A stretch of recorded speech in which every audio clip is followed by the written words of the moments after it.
Good morning. You're listening to Heartbeat Radio for Women. I'm Mary McBryde. Joining me this morning is Diane Gottsman, who is a nationally recognized etiquette expert and the owner of the Protocol School of Texas. Good morning, Diane. Good morning, Mary. How are you doing today? I'm thrilled to be here. You are an etiquette expert. I just have to imagine that you get random questions all the time, even when you're just hanging out with friends. Oh, I do, because, so many people have so many questions, and there's really no one to ask. And they're great questions. They're all valid. Well, lucky for me, you sent me some of those questions that you've had people ask you recently. And it's true. I think if I was locked in a room with you, I would just ask you everything I could think of. So we're going to go through some of these questions, because I'm sure these are questions that listeners may have as well. So the first one says, as a woman in today's economy, should I offer to pay on a date? And let me tell you, that is one of my top most commonly asked dating questions, because it's always that awkward moment when the check comes to the table and it sits there like a time bomb. And, if your date doesn't immediately grab for it, you wonder if that's a sign that he wants you to pay half. So the answer is traditionally, it's always been the man's role. But today we have a tougher economy, and, you need to use your good judgment and kind of feel out the situation. Some guys would actually be offended if you offered. But there are other guys that might say, hey, thanks. Well, okay, on a first date, if he has asked you out and he says, hey, thanks, that's maybe a slight red flag, okay? So the protocol is if you invite, you pay, and you tip. That's the protocol. So you can, in your mind, go with that and say, okay, look, he invited me. Or even vice versa. If you invite a guy out, if you invite, at least offer to pay. Be prepared to say, hey, I invited you. This is my treat. And if he insists and you want him to pay, just say, oh, my goodness, thank you so much. Mm-hmm. And it's not really a sign anymore, because I would think, okay, he's not buying my dinner. He must not have liked me very much. Exactly.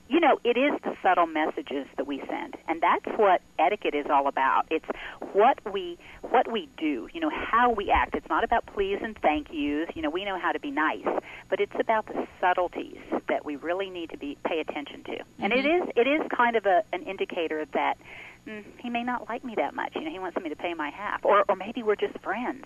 Sure. This next question is one that I think my generation is dealing with a lot right now, because there's texting, there's Facebook, there's Twitter. And so the question is an invitation via text an appropriate way to ask someone out on a date? Okay, so here's my response to you, Mary. If you're 15 and your mom's driving you to the movies, okay, you can text. Because, when you're younger, you're preteen and young teens, that's it. Texting is really common for all of us. But when you are a little bit older and a little more mature, and, I'm even talking in high school mature, I think the best way to ask somebody on a date is face-to-face or telephone-to-telephone. And then once you establish the relationship, once you are already in a comfortable relationship, there's nothing wrong with texting and saying, hey, how about a movie tonight? I'll pick you up at 7. But initially, that's not how you should invite someone out on a date. And certainly not on Valentine's Day, because, it's right around the corner. So. Oh, Valentine's Day. We have to talk about that Valentine's, yeah. Definitely. So, we mentioned the texting, but what about Facebook? What about friend requests on Facebook? If I like a guy, do I send him a friend request, or is that being too forward? Is that almost like calling him in the old days? Well, that is a whole different bird, Facebook, because if you like a guy and you want to friend him, feel out the situation. Bottom line is you're going to use your best judgment. If you know him already, that's a little bit different, because you know what kind of relationship you have. If you don't know him, you could be seen as a quasi-stalker, So we don't know what they're thinking. Is that one of those things that girls look too much into? Like, oh, he hasn't sent me a friend request, he might not like me, when in reality he may just have not even thought twice about it? Yeah, well, it is a pretty good indicator when someone doesn't friend you back that there is a reason. Now, sometimes they may, I would say in an older generation, if they're trying to Facebook, they may not even be looking at their Facebook regularly.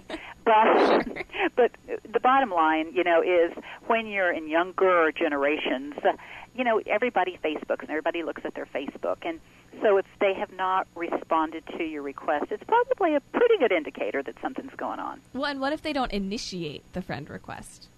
And if it's you, and back to your original question, should you initiate the friend request? Well, that might be a start of a friendship. So try it. Why Now, how about, okay, we're already out on the date. We got past the texting and the Facebook, and we're sitting down at dinner. Say I get really tipsy if I just have a glass of wine. So I want to politely decline an alcoholic beverage, but I don't want to kill the mood either. How do we do that? Right. Because you don't want that other person to feel like they need to not drink at all. And, of course, I'm going to say the bottom line is don't get drunk, either of you, for many reasons, for safety reasons, because you might say something or do something silly that you're going to regret the next day. So, I have to say that's my first disclaimer right there. But let's just say, you have a low tolerance to liquor and you want to enjoy the date. So order, if you can order a glass of wine and just sip on it, just nurse it. Or you could even say, if you don't drink at all, you could say, listen, I'm not a drinker, but I have no problem with you having a drink. So please feel free. And I'm going to order what you're having. I'm just not going to have it with liquor in it. Okay, that's a good and make it light. Don't go into, oh my gosh, liquor hurts my stomach. I'm taking medication. I'm in rehab. Don't give too much information. They don't need to know. Mm-hmm. Oh wow. Oh my God, there's just so much to think about. There is. But less is always more. But always using integrity. Always being up front in terms of. You want to just let them know, please go right ahead. You do, have your glass of wine, and I'm going to have cranberry juice and lime. Awesome. Now, this next one's kind of funny. I was having dinner with my boyfriend's parents not too long ago, and all of a sudden his mom starts laughing. I said, "What are you laughing at?" She's like, "You two cut your food exactly the same, like the same amount of food, and then eat, and then cut and eat." And so, on a first date, how many pieces of food is it, politically correct to cut up your food? Do you cut up the whole food? Do you do a piece at a time? On the first date and forevermore, here's an etiquette tip for you. Just cut one piece at a time. You shouldn't come to the table so ravenous that you're face first in your food. And you don't want to cut up your food, cut up your entire meal, because that's what our moms used to do for us when we were little. And the protocol, if you're at a formal dinner and people are going to notice, and I don't care if you're at a fast food restaurant and you're eating, pancakes, just cut one piece at a time, eat it, and then one piece at a time. Good to know. That's one I wasn't sure about. Yeah. So, how about this one? And that's a subtlety, Mary. It's not as if you're announcing to the world, and you're not correcting anyone at the table. You're not saying you're only supposed to cut one piece at a time. But people that will notice, people that will know will notice. And those that don't know, it doesn't matter, because all of these things I'm telling you, they should just become habits. And they're very easy. It's not rocket science. You just have to hear it once and then implement it. Mm-hmm. Well, and that's something that I think is good for healthy eating as well. You probably won't eat as much if you're eating slower. You can enjoy the conversation more. Absolutely. Things like that. So, and also, this next question might not come into play if you're only doing one bite at a time, but is it all right to finish my food before my date? Before your date does? Yes. Well, somebody has to finish, okay? Somebody's going to have to finish first. But you want to pace yourself according to your date.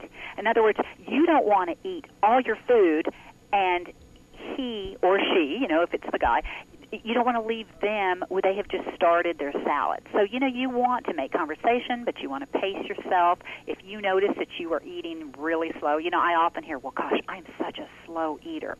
Well, you know what? Speed it up. You know you're a slow eater. You know that it's going to take you longer. But if somebody is having to wait for you, 15 minutes, that's uncomfortable. So just watch the other person, watch how they are eating, and pace yourself according to your guest, to your date. Yeah. Yeah, that's good to know. I'm a slow eater, so I always, I'm kind of watching. And when I was in high school, I went through this phase where I was obsessed with cute food. When I was, shopping and making my lunch, my mom's like, "What are you packing?" And I'm like, "Cute food." And she's like, "What in the world is cute food?" And I'm like, "Mom, it's food that you look cute when you eat it. Carrots, okay. And you know what? You're not too far off base, because I always teach my corporate clients, and this is socially as well when you're out on a date, eat things that you are comfortable eating.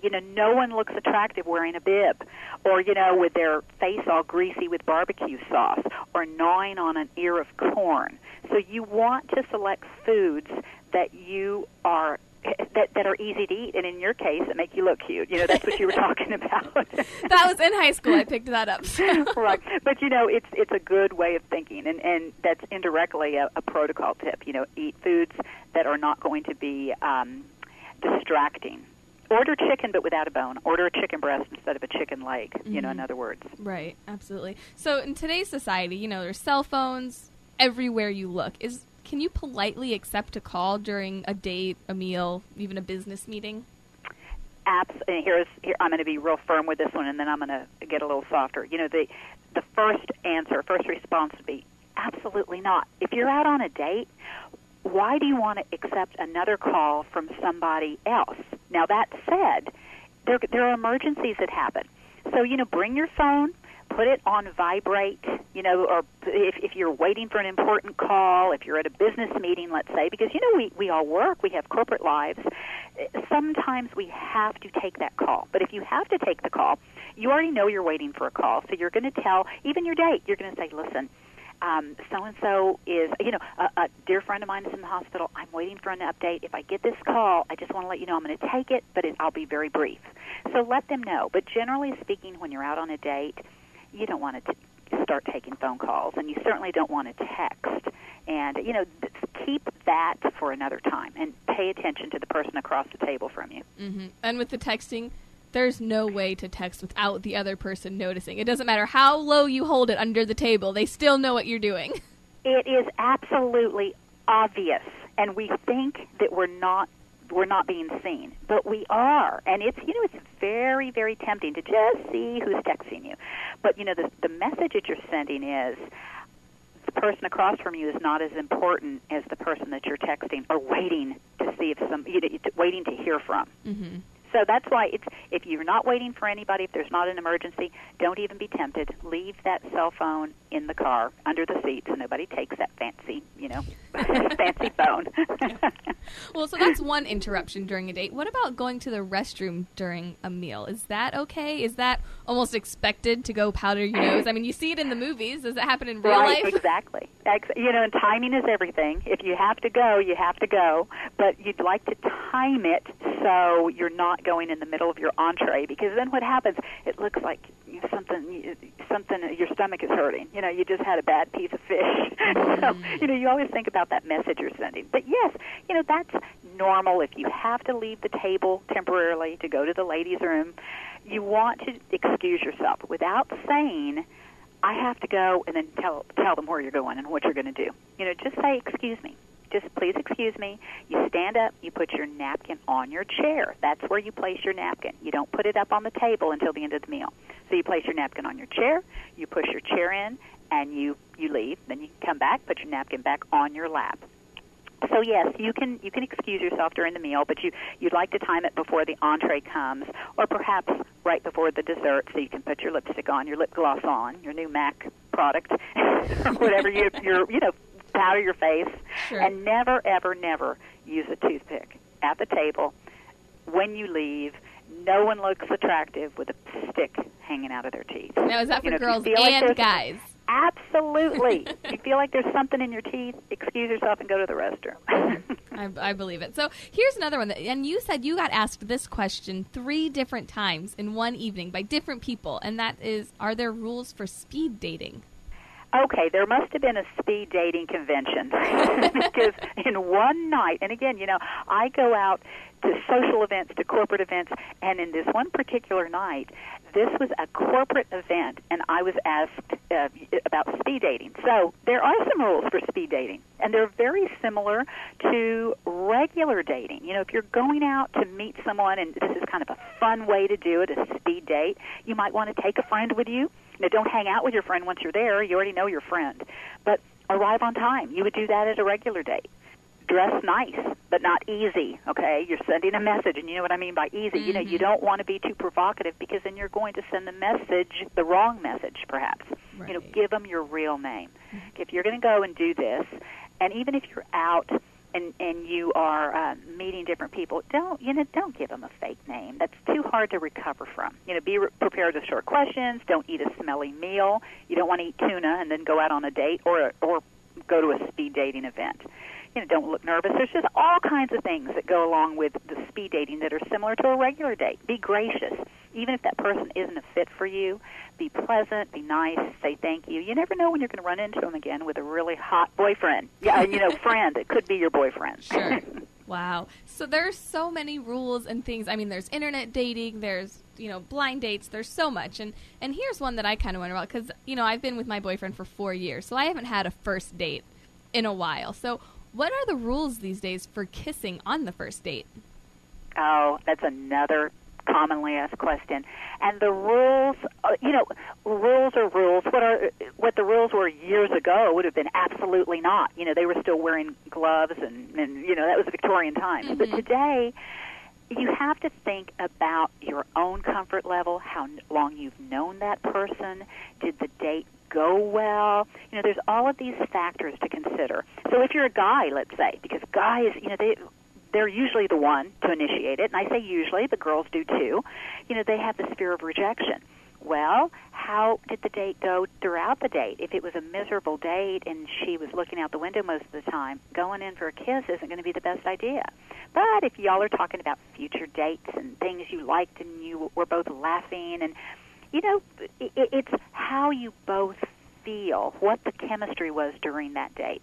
To be really, really safe, to be just to make sure that you don't embarrass yourself or her, give her a hug. Give her a warm hug and maybe a kiss on the cheek, and not to be prude-ish, but just to be neutral. If you've already made another date, you always have that second date to. Mm-hmm. But again, it's instincts. It's how the chemistry was, and you're always using your best judgment. Mm-hmm. Now, I saved the best question for last.